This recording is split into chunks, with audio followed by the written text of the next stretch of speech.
Christie's met à l'honneur des pièces du couple de céramistes Jacques et Dany Ruelland lors d'une vente design qui aura lieu le 3 décembre prochain. Nous sommes allés à la rencontre du directeur du département design Flavien Gaillard pour nous parler de ce marché de la céramique.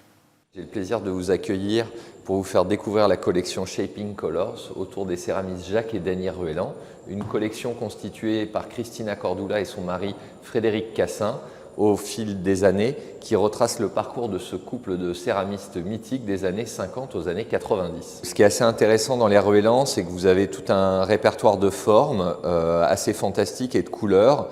Et je pense que quand chaque collectionneur tombe amoureux du travail de ce couple, a envie de créer ses propres familles, ses propres groupes de bouteilles pour créer des ensembles dynamiques qui peuvent être modulés. Jacques et Dany Ruelland, donc c'est un couple qui se rencontre et qui au final va trouver un support et une matière où ils vont pouvoir travailler à quatre mains.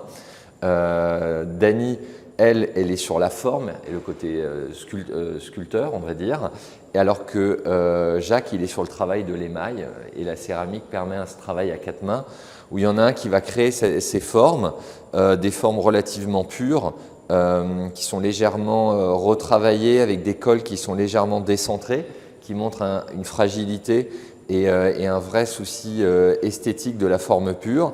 Et après un travail d'émail avec une recherche d'oxyde qui est très particulier et qui va créer des séries assez uniques que vous pouvez voir avec des couleurs mouchetées ou des couleurs très acides dans les années 50-60. Et après une recherche esthétique dans les années 70-80 qui va aller vers les purs, vers des beiges, vers des noirs et un côté minimal, on va dire peut-être plus japonisant dans l'esprit qui va aussi séduire. Il y a un vrai intérêt autour de la céramique des années 50 à 70. Vous le savez, donc Picasso arrive à Vallauris en 48, c'est un peu le renouveau de toute cette ville de potiers. Les Ruelland, il y a un vrai marché qui est en pleine progression depuis 20 ans. Il y a des galeristes très importants comme la galerie Thomas Fritsch à Paris qui ont vraiment fait la reconnaissance de ce marché.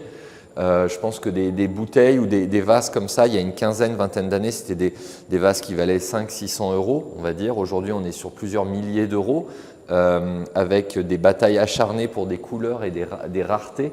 Il y a une vraie portée à l'international avec des clients en Asie, aux États-Unis qui recherchent ces pièces-là et qui recherchent voilà, cette pureté de la forme et de la couleur qui est un bon résumé de leur travail.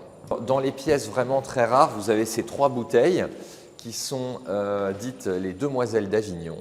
La spécificité de ces pièces-là, ce sont des pièces qui sont faites à la fin de la vie des Ruelland. Vous pouvez voir d'ailleurs qu'au revers, elles sont datées 1991. C'est la date du dernier four. Les Ruelland, ils ne dataient jamais les pièces. Mais là, c'est le dernier four et c'est les dernières pièces qui ont été faites puisque Jacques est très malade et donc ils vont arrêter le four et ça fait partie des dernières pièces qui ont été faites.